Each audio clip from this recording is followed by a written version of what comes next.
They didn't shout, they didn't threaten yet. Somehow you walked away feeling guilty, confused, and small. That's not an accident, that's emotional manipulation.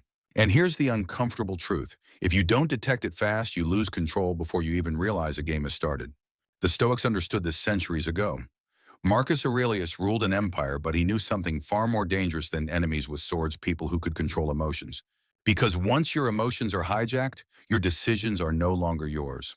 That's why Stoics didn't argue louder, and they didn't react faster. They observed. In fact, they believed you only need 10 seconds to know whether someone is trying to manipulate you. 10 seconds to pause, 10 seconds to see clearly, 10 seconds to stay free. And if you miss those 10 seconds, you don't lose the argument, you lose yourself. Act 1, the silent observer, storytelling. Marcus Aurelius ruled the most powerful empire on earth. Yet history tells us something surprising. His greatest battles were never fought with swords, never won by armies, never decided on the battlefield. They were fought in silence inside the human mind. Every day, Marcus faced advisors who used fear to control decisions, enemies who used anger to provoke mistakes, allies who used guilt to bend loyalty. And here's what's shocking. In his private journal Meditations written at night by candlelight, Marcus never obsessed over defeating people. He obsessed over defeating reactions. He wrote, "You have power over your mind, not outside events. Realize this, and you will find strength." Say that with me, power over your mind. This was the Stoic advantage. They understood a brutal truth. If someone controls your emotions, they control you. Modern psychology confirms this. Studies show emotionally charged decisions are up to 62% more impulsive than calm ones. Manipulators don't need intelligence. They need access to your emotions. Marcus knew this centuries ago. That's why he trained himself to become what Stoics called the silent observer. Not cold, not detached from life, but deeply aware. When fear appeared, he observed it. When anger rose, he watched it. When guilt knocked, he paused. No instant reaction, no emotional surrender. Let's pause here, take one slow breath in and out. Because this is where manipulation usually wins, in the space before awareness. Most people lose control in the first 5 seconds. Marcus trained himself to gain it in 10. He wrote, "The best revenge is not to be like your enemy." That wasn't moral advice, that was strategy. And here's the reset. Say it with me, I do not have to react.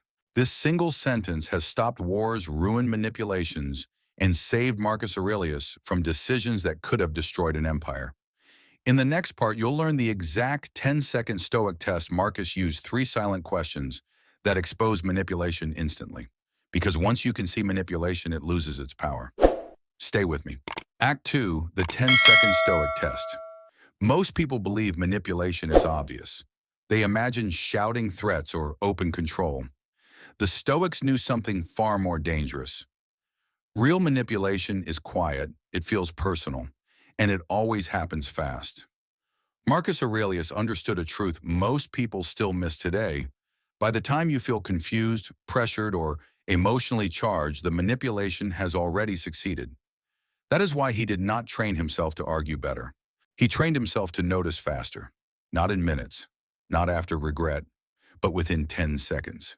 And he did it with questions, not spoken questions, but silent ones. Questions asked inside the mind, where real freedom begins. Let's start with the first. The Stoics would ask themselves, is this trying to provoke a reaction? This question alone dismantles most manipulation, because manipulation cannot exist without emotion. It feeds on fear, shame, anger, or urgency. Modern neuroscience confirms this ancient insight. When emotional arousal spikes activity in the prefrontal cortex, the rational center of the brain drops by up to 35%. That means the more emotional you become, the less clearly you think. That is why manipulators rush you. Decide now. Why are you hesitating? If you really cared, you wouldn't question this. So pause here. Take a slow breath in and let it out.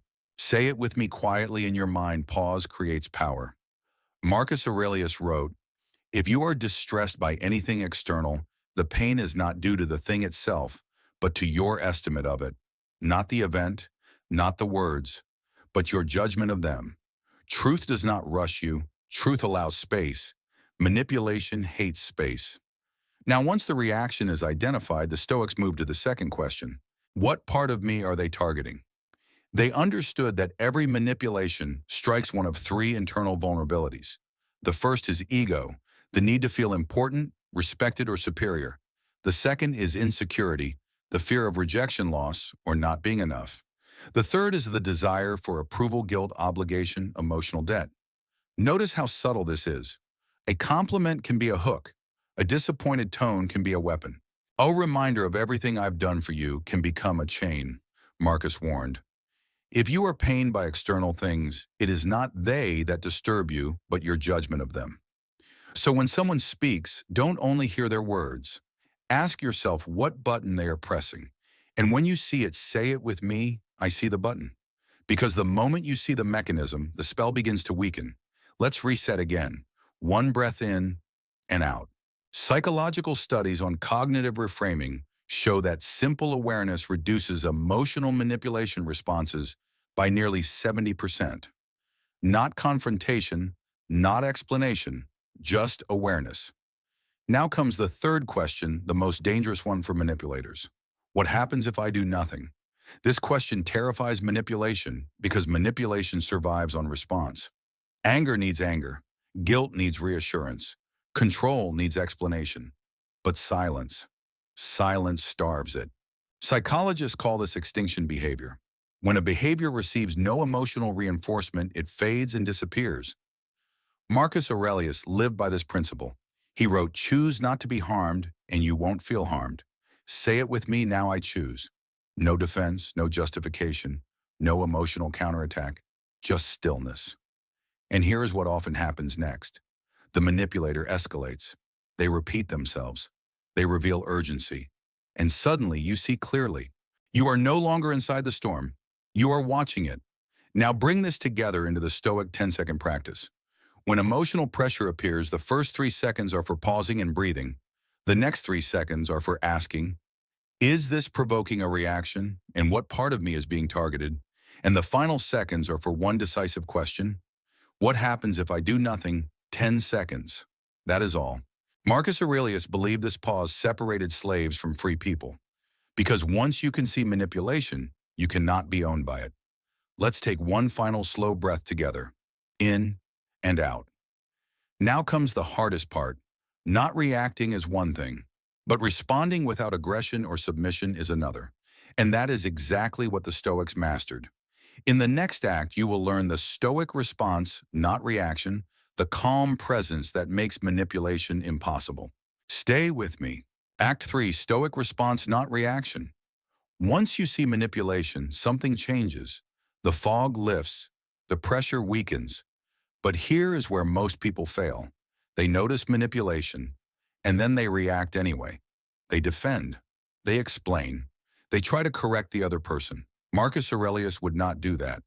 Because Stoics understood something deeply counterintuitive, reaction is still participation. And manipulation only works if you play. So Marcus trained a different response.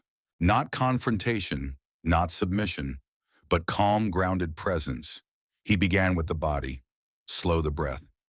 This was not symbolic, it was biological. Modern research shows that slowing the breath to around 6 breaths per minute can reduce cortisol levels by up to 20% within moments. The Stoics didn't have brain scans, but they had self-observation. Marcus wrote, "The soul becomes dyed with the color of its thoughts," so he changed the state first. Slow breath in, slow breath out. Let's do it together now. In and out. Then he relaxed the face. No tightened jaw, no raised eyebrows, no defensive tension. Because the face reveals the mind before words ever do. When your face softens, your nervous system follows.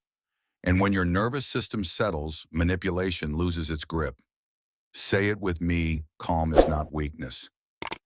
Next, Marcus lowered his voice, not to dominate, not to intimidate, but to signal something powerful. I am not rushed. I am not threatened. I am not emotionally available for control. People often misunderstand Stoicism as emotional suppression. It is not. Stoicism is emotional mastery. Marcus wrote, "Be like the rock that the waves keep crashing over. It stands unmoved and the raging of the sea falls still around it." Notice that. The rock does not fight the waves. It does not argue with the sea. It remains. This is where manipulators begin to feel uncomfortable, because manipulation expects resistance or compliance, not presence. Here comes a crucial reset. Say it with me slowly. I do not have to respond immediately. This single sentence rewires power dynamics. Silence, when chosen consciously, is not avoidance. It is control.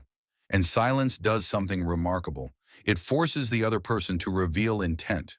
If they are sincere, they slow down. If they are manipulative, they escalate. They repeat themselves. They intensify emotion. They expose urgency. And now you see them clearly. Marcus understood this better than anyone ruling an empire ever could. He wrote, "The best revenge is not to be like your enemy. Not revenge in the modern sense, but freedom from imitation. When you refuse to mirror emotional chaos, you break the loop." Let's ground this in a real scenario. Someone says, "I can't believe you do this to me." A reactive response explains, defends, apologizes excessively. A stoic response pauses. Breath slows, face relaxes, voice lowers. And then if words are needed, they are few. "I hear you," or "I need time to think." Nothing more. No fuel, no fire. Psychologists call this emotional non-reinforcement. The behavior has nothing to feed on, and without food, manipulation starves. Say it with me now. Presence dissolves pressure. Marcus Aurelius did not win by overpowering people. He won by becoming unreachable to emotional control. And here's the paradox. When you stop trying to control others, you gain control of yourself. That is Stoic power. Now you might be wondering, how does this look in everyday life, in relationships, at work, with family? That is where everything comes together. In the next and final act, you'll see real-world Stoic examples, moments where a 10-second pause changed outcomes completely. Stay with me. Act 4, Practical Life Examples.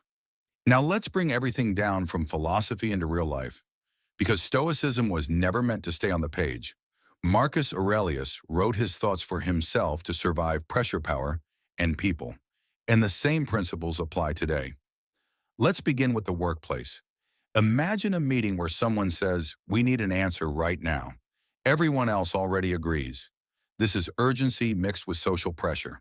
A reaction would rush to comply or defend. A Stoic response pauses, breath slows, mind clears. You silently ask the 3 questions. Is this provoking a reaction? Yes, urgency. What part of me is being targeted? Fear of standing out. What happens if I do nothing? So you pause. And you say calmly, "I need time to consider this." That single sentence shifts power. Studies in organizational psychology show that people who pause before responding are perceived as more competent and authoritative, not weaker. Say it with me calm creates credibility. Now consider relationships. A partner says, "After everything I've done for you, this is how you repay me." This is guilt, one of the oldest tools of manipulation. A reactive response apologizes immediately or over-explains. A Stoic response observes. Breath slows, face relaxes. And instead of emotional surrender, you say, "I hear how you feel. I need a moment to reflect." No argument, no defense. Marcus Aurelius wrote, "If someone is able to show me that what I think or do is not right, I will gladly change, for I seek the truth." Notice the difference. Stoics were not stubborn, they were grounded. They did not reject feedback. They rejected emotional coercion. Let's reset here. Slow breath in, slow breath out. Now think about family. A parent, sibling, or relative says, "If you love me, you would do this." That sentence carries emotional weight built over years. The Stoic response is not coldness, it is clarity. You pause, you ask the questions, and you remember love does not require self-betrayal. So you respond, "I care about you, and I still need to make my own decision." That is Stoicism in action. Not cruelty, not rebellion, self-respect. Marcus wrote, "The happiness of your life depends upon the quality of your thoughts, and your thoughts determine your responses." Now here is the final practice, one you can use every day. At the first sign of emotional pressure, silently say, pause, observe, choose, pause the body, observe the emotion, choose the response. 10 seconds. That is all it takes to reclaim control. Research in emotional regulation shows that even a 10-second delay can reduce impulsive reactions by nearly 40%. 10 seconds separate reaction from response. 10 seconds separate regret from dignity. Let's anchor this together. Say it with me, clarity is freedom. Marcus Aurelius did not escape manipulation by changing others. He escaped it by mastering himself, and you can do the same. Now, if this perspective gave you clarity, if it helped you see moments in your own life more clearly, take one simple action. Like this video so more people can learn how to stay free. Subscribe to Making Life Better if you want ancient wisdom for modern pressure. And share this with someone who feels emotionally drained, not because they are weak, but because no one ever taught them how to pause. Before you go, comment one word below clarity, because clarity is the moment manipulation loses power. Remember this, manipulation is loud, wisdom is quiet, and 10 seconds of awareness can change the course of your life.